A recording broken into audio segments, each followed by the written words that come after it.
Hello student, आज मैं इस वीडियो में कक्षा 10 के विद्यार्थियों को फिजिक्स में अपवर्तनांक के बारे में बताएंगे।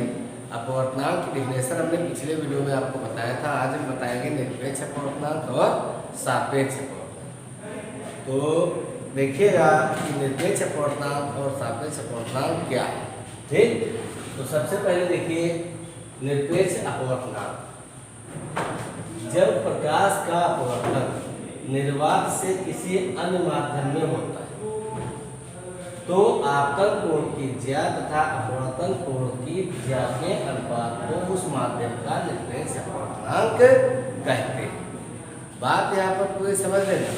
यानी इन्होंने बताया कि जब प्रकाश का अपवर्तन निर्वात से, निर्वात का मतलब किसी वायु से, समझ गए, तो निर्वात से किसी अन्य माध्यम में, अन्य माध्यम चाहे आप जल ले लें, चाहे आप कांच ले लें, कोई भी माध्यम आप ले सकते हैं। जैसे मान लो हमने उस दिन भी आपको बताया था, ये आपका माध्यम हो गया जल, ठीक, ये जल माध्यम है, और ये आपका वायु माध्यम है, और ये आपका जल माध्यम है, ये अवलंब आपका है। अब उन्होंने बताया है कि अपवर्तन निर्वात से किसी अन्य माध्यम में होता है, यानी यहाँ से वायु से किरण चल करके और अन्य माध्यम आपका जल है, इसमें होता है, तो ये अवलंब की ओर झुक जाएगा। समझ गए। तो यहाँ पर जो इनका आपतन कोण कह लीजिएगा आई, ये अपवर्तन कोण हो जाएगा। और इन कोणों का जो अनुपात होता है वही निरपेक्ष अपवर्तनांक होता है। इस चीज को ध्यान रखना है। सूत्र भी दिया है n = sin i/sin। तो डिफिनेशन भी आपको याद रखना है और इस फार्मूले को भी आपको याद रखना है। फिर इसके बाद आता है सापेक्ष अपवर्तनांक। सापेक्ष अपवर्तनांक क्या है कि जब पहले माध्यम वायु के स्थान पर अन्य दूसरा माध्यम हो तो इसे पहले माध्यम के सापेक्ष दूसरे माध्यम का सापेक्ष अपवर्तनांक कहते हैं। जैसे यहाँ पर एक वायु है, एक वाटर है, जैसे हमने आपको बताया, तो air to water sin i/sin, ये भी आपको डिफिनेशन नोट करना है और इसको याद भी करना है। तो यहाँ पर हमने अपवर्तनांक में आपको बताया कि निरपेक्ष अपवर्तनांक क्या है और सापेक्ष अपवर्तनांक क्या है, इसके बारे में भी आपको ध्यान रखना है। इसके बाद दिया है अपवर्तनांक का प्रकाश की चाल से संबंध, यानी अपवर्तनांक और प्रकाश की चाल में क्या संबंध है, इस बारे में भी आपको ध्यान देना है। दिया है एक माध्यम के सापेक्ष दूसरे माध्यम का अपवर्तनांक उन माध्यमों में प्रकाश की चालों के अनुपात के बराबर होता है। यानी एक माध्यम के सापेक्ष दूसरे माध्यम का अपवर्तनांक उन माध्यमों में प्रकाश की चालों के अनुपात के बराबर होता है। समझ गए। यहाँ पर ये देखना है किस माध्यम में प्रकाश की चाल क्या है, उसका जो होता है वेग, उसका उस वेग का जो होता है अनुपात, उसी को यहाँ पर बताया गया है कि अब मान लो हम दो माध्यम ले लेते हैं। एक माध्यम हमारा वायु है और दूसरा माध्यम हमारा क्या है, जल। सोचने वाली चीज है। वायु में प्रकाश का वेग अधिक होगा और जल में प्रकाश का वेग क्या होगा, कम होगा, क्योंकि बताया गया है विरल माध्यम में वायु जो है प्रकाश की चाल अधिक होती है और सघन माध्यम में प्रकाश की चाल कम होती है। तो यहाँ पर इन्होंने अनुपात बताया। जैसे यहाँ पर हमने उदाहरण भी ले लिया वायु के सापेक्ष जल का अपवर्तनांक। अब वायु के सापेक्ष जल का अपवर्तनांक यहाँ पर देखिए, एयर टू वाटर = वायु में प्रकाश की चाल अपान जल में प्रकाश की चाल। ये याद रखना। कभी इस पर न्यूमेरिकल भी आपके आते हैं। आपको वायु में प्रकाश की चाल दे दिया, जल में प्रकाश की चाल दे दिया, अपवर्तनांक पूछ रहा है, इसी फार्मूले का यूज करेंगे।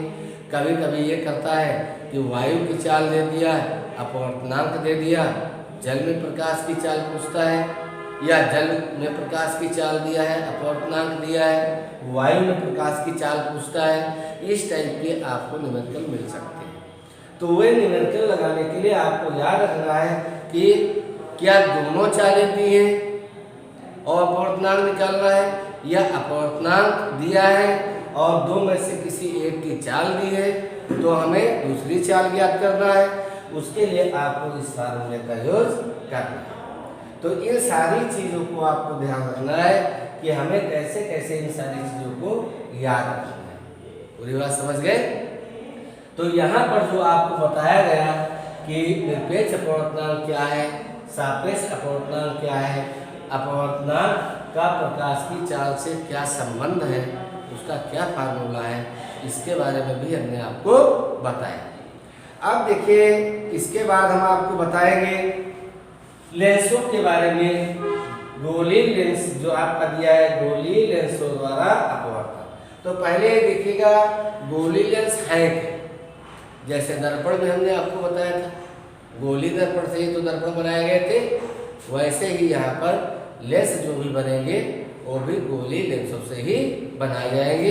इसकी डिफिनेशन क्या है देखिएगा, दो गोली पृष्ठों अथवा एक गोली एवं एक समतल पृष्ठ से घिरे समान पारदर्शी माध्यम को लेंस कहते। समझ गए?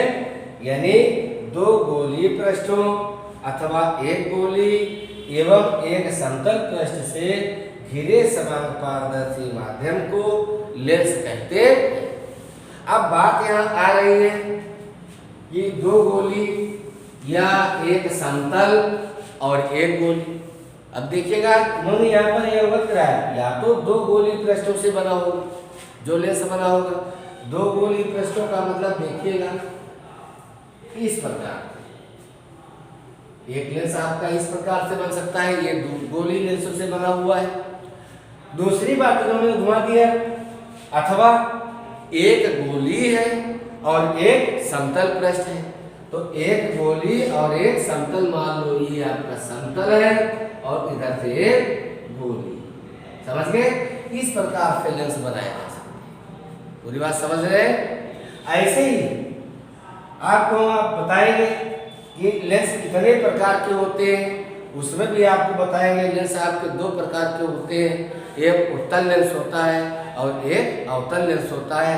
उत्तल लेंस क्या है और अवतल लेंस क्या है, इसके डिफिनेशन भी आपको हम बताएंगे कि उत्तल लेंस क्या है और अवतल लेंस क्या है। तो यहाँ पर जो उन्होंने बताया है कि दो गोली पृष्ठों अथवा एक गोली एवं एक समतल, अवतल के द्वारा भी आप देख लीजिएगा, अवतल में भी ऐसे बना लिया जाता है। देखिएगा, ये तो हमने उत्तल वाला बताया है आपको। दो गोली से दूसरा तरीका भी तो बन जाता है, जैसे इस प्रकार देख रहे हैं, इस प्रकार से भी लेंस बनेगा। ये भी तो आपका लेंस है, दो गोली पृष्ठ है कि नहीं। एक समतल करना चाहते हैं तो चाहे इधर को कर लो, ऐसे बना सकते हो। देखिएगा, एक पृष्ठ आपका क्या है, समतल है, और एक पृष्ठ आपका क्या है, गोली। पूरी बात समझ में आ गई? तो गोली लेंस की परिभाषा में आपको बताया है, उस परिभाषा को भी आपको याद रखना है। देखिए कि दो गोली पृष्ठों अथवा एक गोली एवं एक समतल पृष्ठ से घिरे समान पारदर्शी माध्यम को लेंस कहते हैं। लेंस मुख्यतः दो प्रकार के। लेंस कितने प्रकार के होते हैं? दो प्रकार के होते हैं, एक उत्तल लेंस और दूसरा अवतल लेंस। उत्तल लेंस की डिफिनेशन क्या है? उत्तल लेंस में याद रखना, उत्तल लेंस हमारा कौन है? वह लेंस या जो लेंस बीच में मोटे और किनारों पर पतले होते हैं, उसे हम क्या कहते हैं? उत्तल लेंस कहते हैं। और अवतल लेंस क्या है? जो लेंस बीच में क्या होते हैं? पतले, और किनारों पर मोटे होते हैं, उन्हें हम क्या कहते हैं? अवतल लेंस कहते हैं। तो देखिए, उत्तल लेंस क्या है? जो लेंस बीच में मोटे तथा किनारों पर पतले हो, उन्हें उत्तल लेंस कहते हैं। बहुत सिंपल है। जैसे इस प्रकार का हमने भी आपको बना करके भी बताया था। देखिए, ये लेंस जो बना है, देख रहे हो, ये कैसा लेंस है? उत्तल लेंस है। कैसा लेंस है? उत्तल लेंस है। और इस लेंस का कार्य क्या है?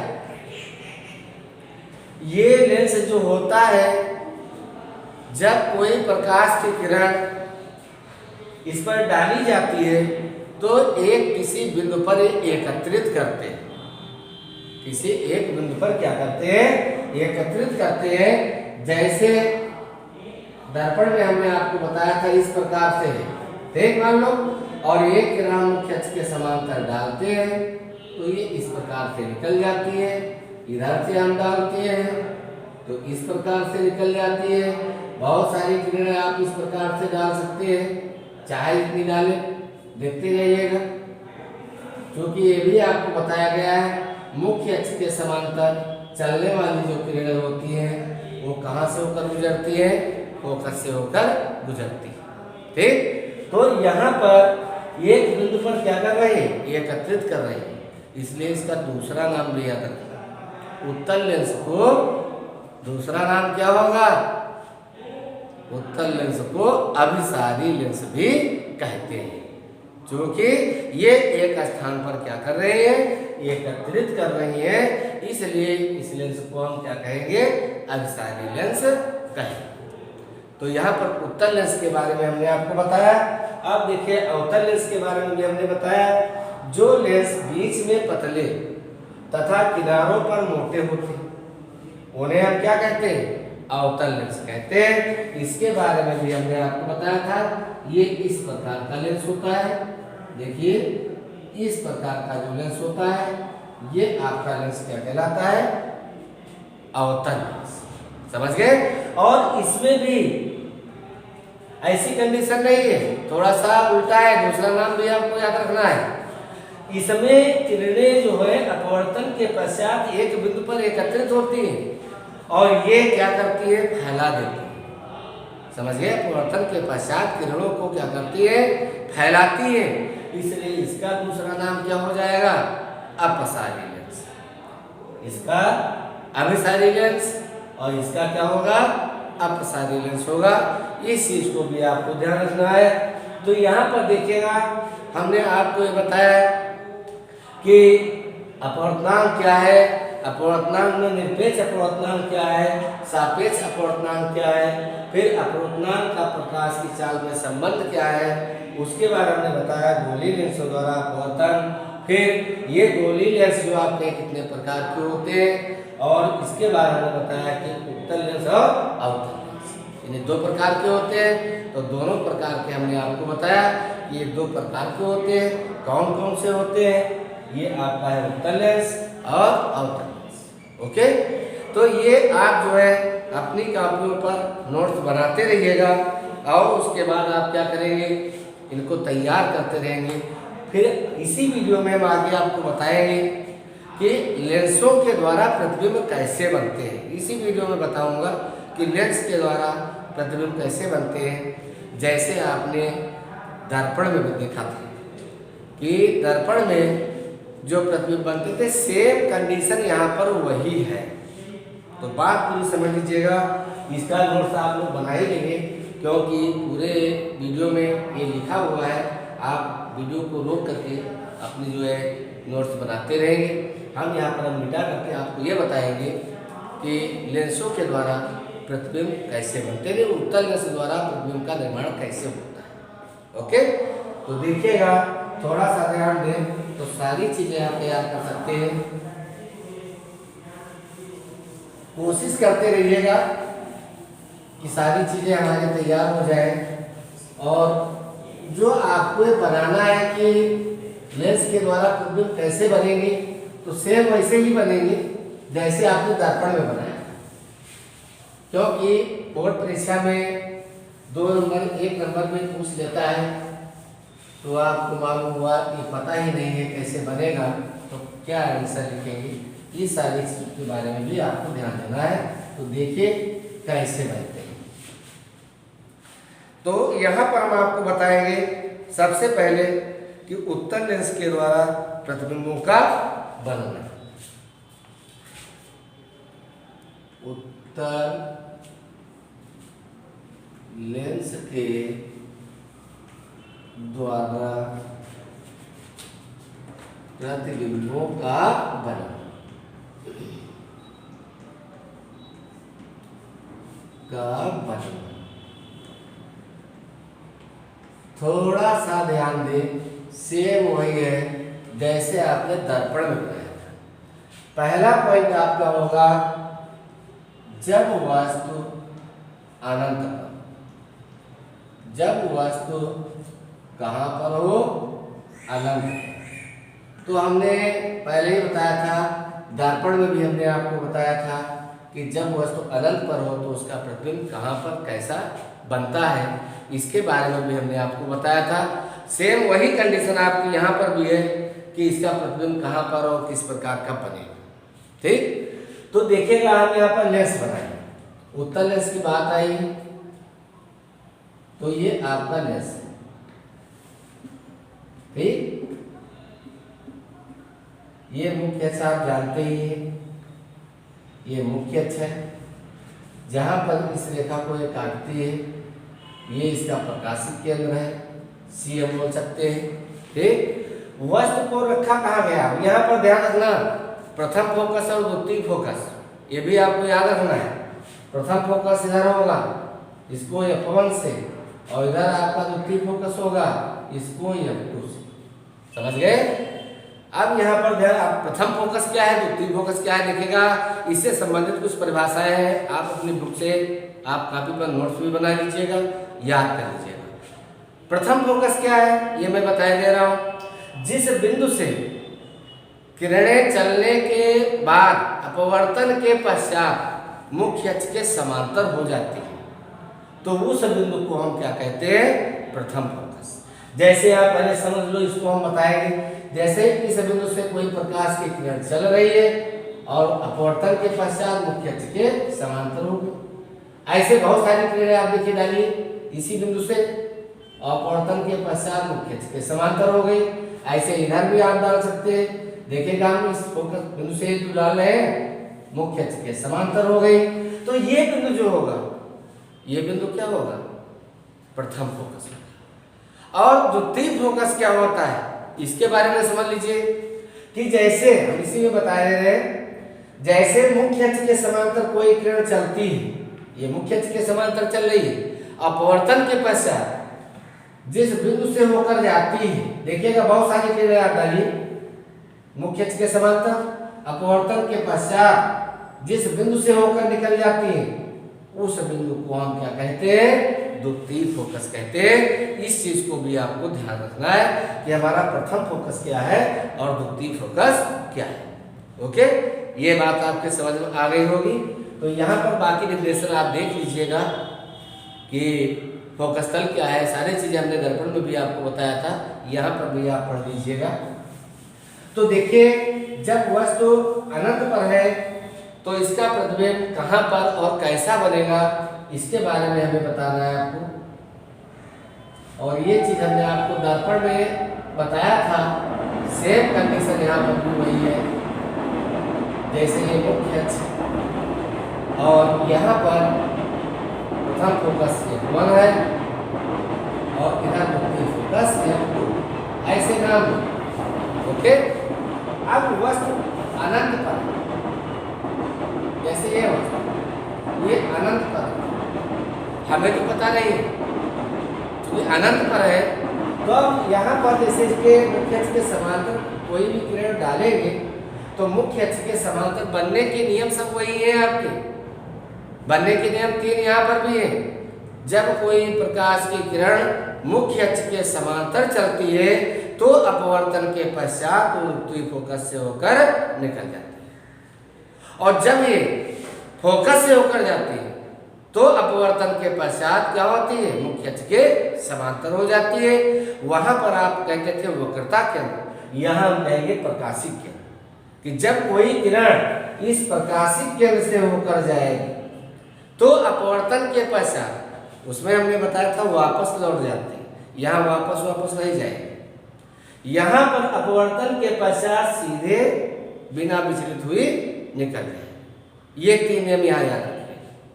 मुख्य अक्ष के समांतर है तो फोकस से निकल जाएगी, फोकस से जाती है मुख्य अक्ष के समांतर हो जाएगी, और यदि प्रकाशिक केंद्र से होकर जाती है तो बिना विचलित हुए अपने मार्ग पर ही सीधे निकल जाएगी। तो यहाँ पर देखिए हम मुख्य अक्ष के समांतर डाल रहे हैं, तो ये क्या होगी, अपवर्तन के पश्चात द्वितीय फोकस पर देखिएगा मिलती है। जितनी भी किरणें आप डालते जाएंगे वो सब कहाँ से अपवर्तन के पश्चात निकलेंगी, फोकस से होकर के निकलेंगी। चाहे जितनी किरणें आप डालें, ये आप देखते जाइएगा, बहुत सारी किरणें आप डाल करके देखिएगा, सब कहाँ से निकल रहे हैं, फोकस से, यानी द्वितीय फोकस पर। अब देखिए जब ये चित्र आप बना लिए, ये देख रहे हैं, तो आपको पता भी हो गया है कि अनंत पर रखी हुई वस्तु का प्रतिबिंब कहाँ पर बनेगा।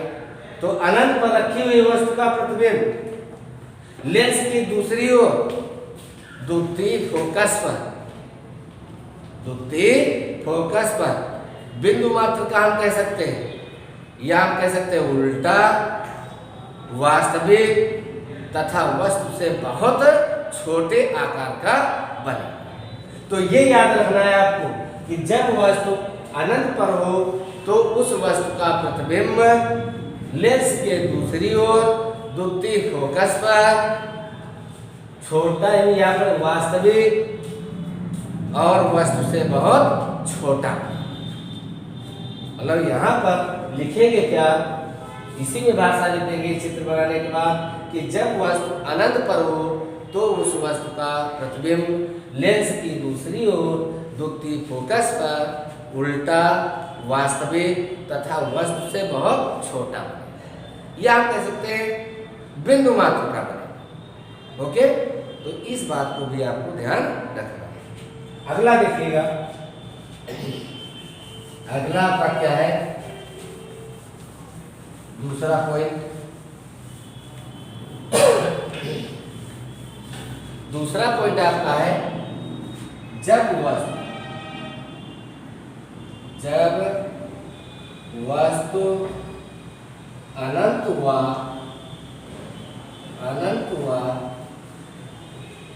प्रथम फोकस के 2 गुनी दूरी पर, वह आप सीधे लिख सकते हैं या भवन या प्रथम फोकस से लिख दो, प्रथम फोकस की 2 गुनी दूरी पर रखिए, 2 गुनी दूरी पर स्थित या रखिए। देखिए कि जब वस्तु अनंत हुआ प्रथम फोकस की 2 गुनी दूरी पर स्थित हो तो उसका प्रतिबिंब कहाँ पर बनेगा। इस चीज को भी आपको हम बताएंगे, इधर से आपको बनाना पड़ेगा, और किरण कहाँ से हम डालेंगे, ये सारी चीजों को आप देखिए। ये लेंस है, आप नाम भी दे सकते हो L1 L2 करके, और ये मुख्य अक्ष, ठीक, ये प्रकाशित केंद्र C है, ये प्रथम फोकस आपका F1 है, और 2 गुनी दूरी पर ये आपका क्या है, फोकस, यहाँ पर F1 कर लो, यहाँ पर 2F1, तो 2 गुनी दूरी पर कहा गया। इधर द्वितीय फोकस आपका F2 है, और 2 गुनी दूरी पर इसका फोकस दूरी की 2 गुनी दूरी क्या हो जाएगी, 2F। ओके, इस बात को आप समझ गए। इन्होंने बताया है अनंत व 2 गुनी दूरी के बीच में, जैसे हम दर्पण में क्या बताते थे, अनंत व वक्रता केंद्र के बीच में, वैसे यहाँ पर तो वस्तु आपकी कहाँ है, यहाँ पर ये वस्तु रखी हुई, मान लो O डैश, ठीक, तो ऐसे कंडीशन में हम पहली किरण मुख्य अक्ष के समांतर डालेंगे, जो परावर्तन के पश्चात क्या होगा, फोकस से होकर निकल, ठीक, और दूसरी किरण हम प्रकाशित केंद्र से डालेंगे। कहाँ से डालेंगे, प्रकाशित केंद्र से डालेंगे, जो बिना विचलित हुए अपने मार्ग पर सीधे निकल जाएगी। तो ऐसी कंडीशन में देखिएगा हमारा प्रतिबिंब कहाँ पर बन रहा है, इस चीज को ध्यान देना है आपको। देखिएगा यहाँ पर जब आप बनाएंगे चित्र, तो आपको जहाँ पर ये वास्तव में काटेंगे वहीं पर आपका प्रतिबिंब बन जाएगा। तो ये प्रतिबिंब कहाँ बन रहा है, F2 व 2F2 के बीच, यानी द्वितीय फोकस के 2 गुनी दूरी के बीच। यानी द्वितीय फोकस और द्वितीय फोकस के दोगुनी दूरी के बीच में उल्टा, वास्तविक तथा वस्तु से छोटे आकार का बनता है। तो यहाँ पर हम लिखेंगे क्या चित्र बनाने के बाद कि जब वस्तु अनंत व प्रथम फोकस की दोगुनी दूरी पर रखी हो, दूरी पर जरूर लिख लेना, रखी हो, तो उस वस्तु का प्रतिबिंब लेंस के दूसरी ओर, लेंस के दूसरी ओर द्वितीय फोकस तथा द्वितीय फोकस के दोगुनी दूरी के बीच में, यानी F2 व 2F2 के बीच में उल्टा, वास्तविक तथा वस्तु से छोटा।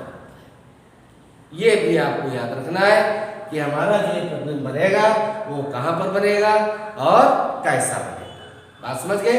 यही भाषा आपको इसमें लिखना है। यहाँ पर हम लिख करके आपको नहीं बताएंगे, ये आपको स्वयं ध्यान देना है कि हमें कैसे लिखना है।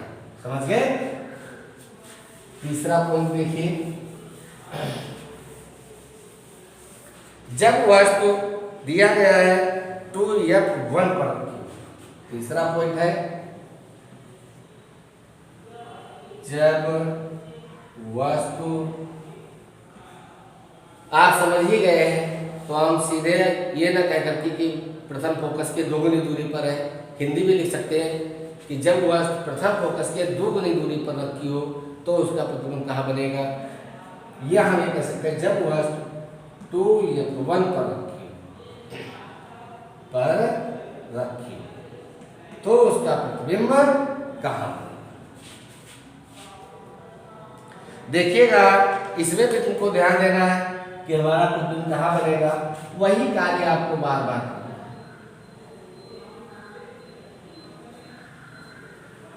चित्र तो बार बार तुमको बनाना है।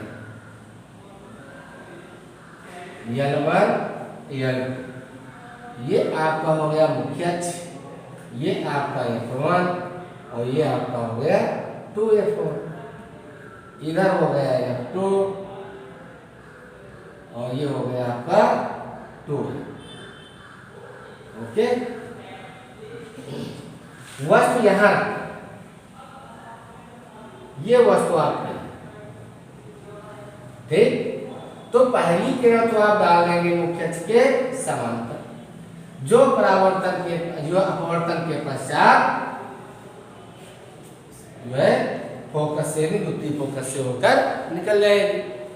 और दूसरी किरण कहां से डालेंगे, ये प्रकाशित केंद्र है तो इस प्रकाशित केंद्र से डालेंगे। समझ गए?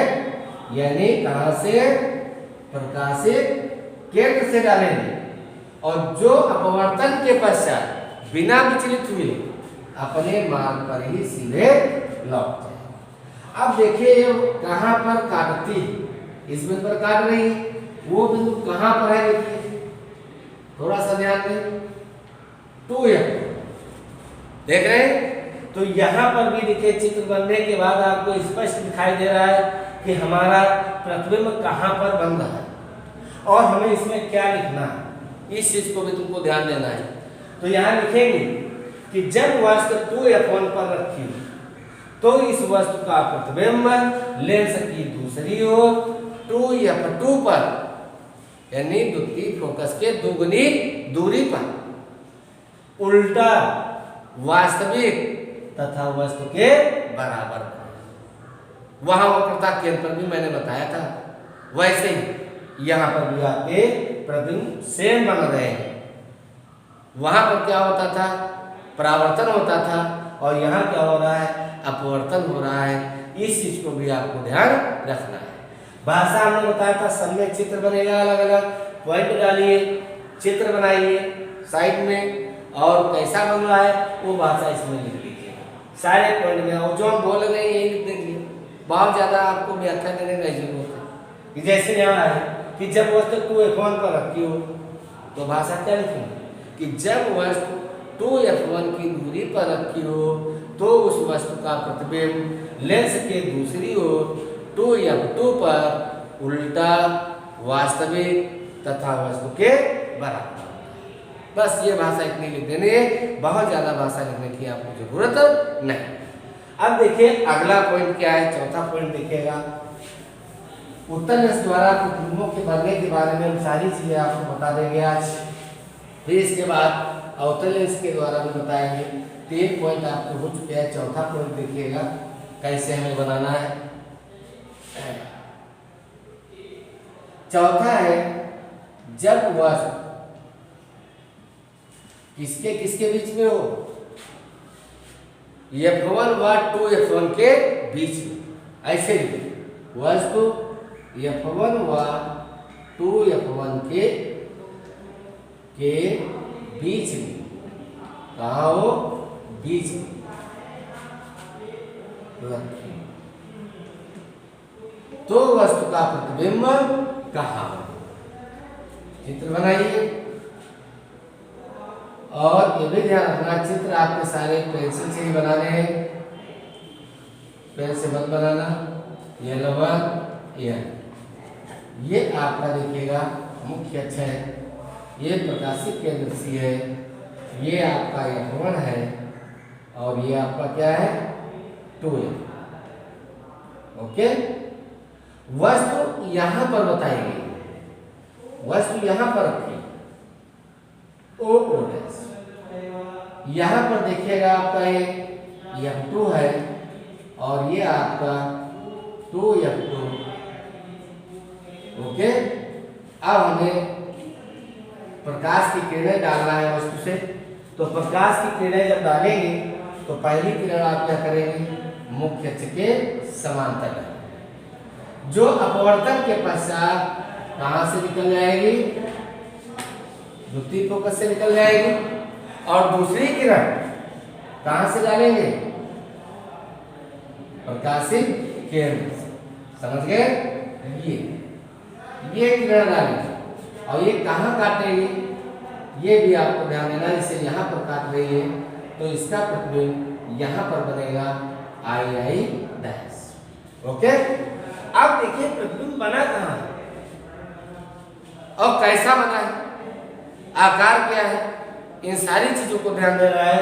तो आप यहाँ पर ध्यान रखें, इसमें हम क्या लिखेंगे, तो यही लिखेंगे कि जब वस्तु F1 व 2F1 के बीच में रखी हो तो उस वस्तु का प्रतिबिंब लेंस के दूसरी ओर 2F2 व अनंत के बीच में, ये भाषा लिखेंगे 2F2 व अनंत के बीच में उल्टा वास्तविक तथा वस्तु से बड़ा बनेगा, तथा वस्तु से बड़ा बनेगा।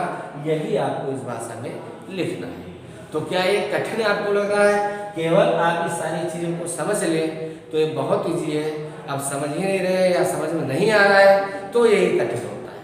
और 2-2 नंबर में इस प्रकार के क्वेश्चंस आपसे पूछे जाते हैं बोर्ड में, तो इनको आप बना करके अपने आप अभ्यास करके तैयार अवश्य करें।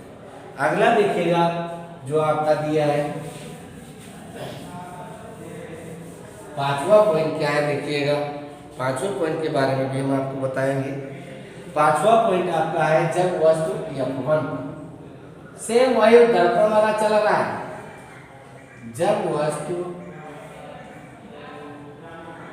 कहां पर हो, F1 पर रखी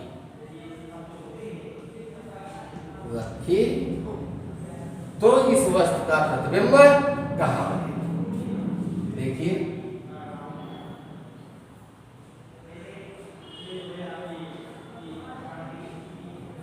ये आपका लेंस है,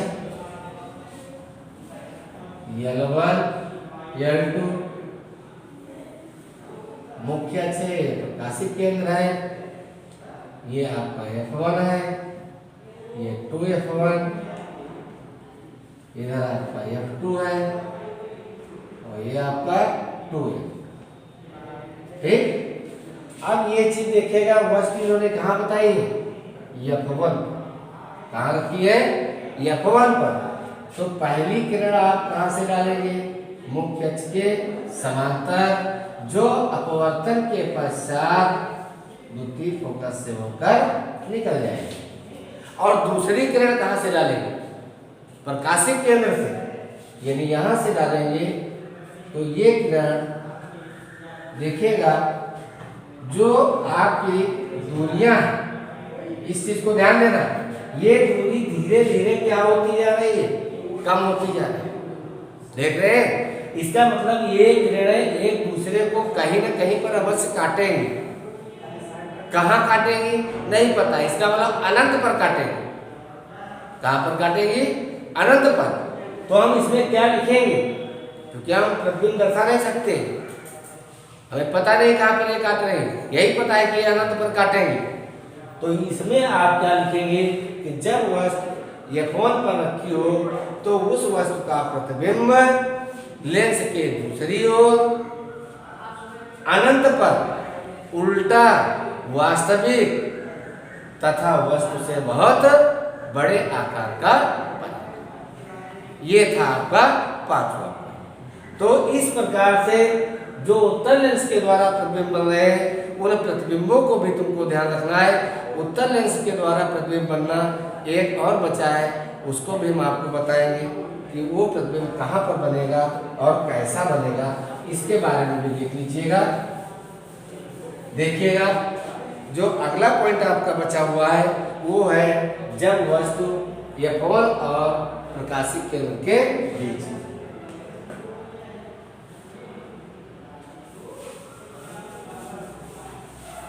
लास्ट पॉइंट छठा है, जब वस्तु F1 व प्रकाशिक केंद्र के बीच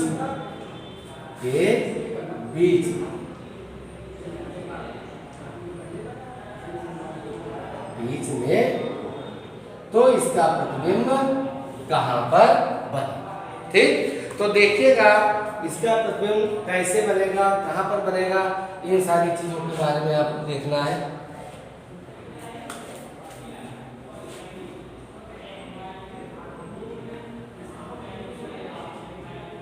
लेंस तो हर बार आपको बनाना है, हमने पहले ही बोल दिया है, L1 L, ये मुख्य अक्ष है, सभी को पता है। ये आपका F1 है, इधर आपका 2F1 हो जाएगा,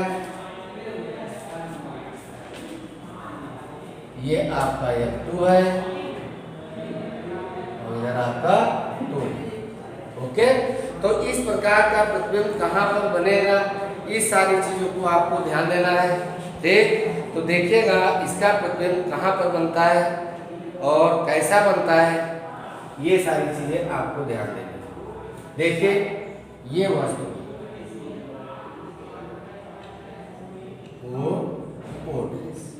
पहली किरण मुख्य अक्ष के समांतर, जो अपवर्तन के पश्चात द्वितीय फोकस से निकल जाएगा। ये आपकी किरण पहले पड़ेगी, ये प्रकाशिक केंद्र से पड़ेगी, जो अपवर्तन के पश्चात क्या होगा, अपने मार्ग पर सीधे निकल जाएगा। थोड़ा ध्यान दीजिए, यहाँ पर जरा देखिए, ये दूरी आप देखते जाइए, ये दूरी देखिए घटती नहीं है, इनके बीच की दूरी क्या होती जा रही है, बढ़ती जा रही है।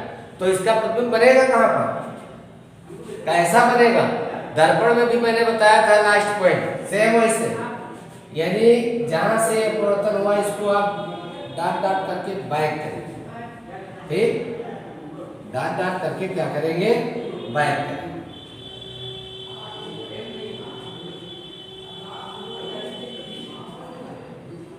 और ये जो आपकी प्रकाशिक केंद्र से होकर के गई है, इसको भी आप बैक करेंगे, तो कहीं न कहीं पर तो काटेगा। ओके, मान लो यहाँ पर काट, ठीक, तो ये प्रतिबिंब आपका बनेगा।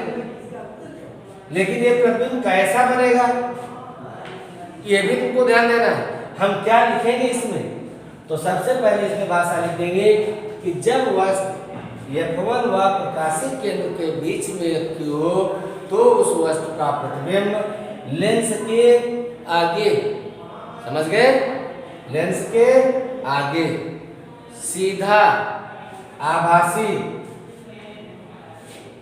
अनंत व वस्तु के बीच में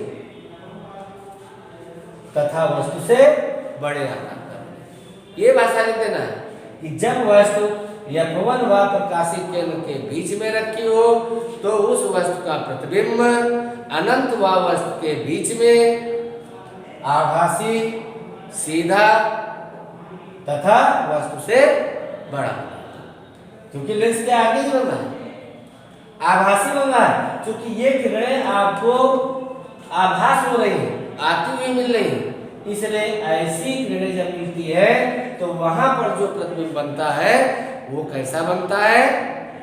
आभासी प्रतिबिंब। जहां पर आभास हो रहा है ऐसे प्रतिबिंब जो बनते हैं वो आभासी प्रतिबिंब होते हैं। अब इस प्रकार से हमने आपको लेंस यानी उत्तल लेंस के द्वारा प्रतिबिंबों के बनने के बारे में भी हमने बताया। ये सारी चीजें आप अपनी कॉपी पर नोट्स बनाते रहिएगा और इनको याद करते रहिएगा, क्योंकि आपको रटने की आवश्यकता नहीं है। यदि आप इसको आप समझ गए हैं, फिगर बनाना, नींद का चित्र बनाना, किरण आरेख खींचना आप समझ गए हैं, तो आप उनको अवश्य तैयार कर लेंगे और इनका अभ्यास भी आप करिएगा, कॉपी पर नोट्स भी बनाइएगा और उनको याद करते रहिएगा। आज इस वीडियो में केवल हम इतना ही लेंगे। ओके।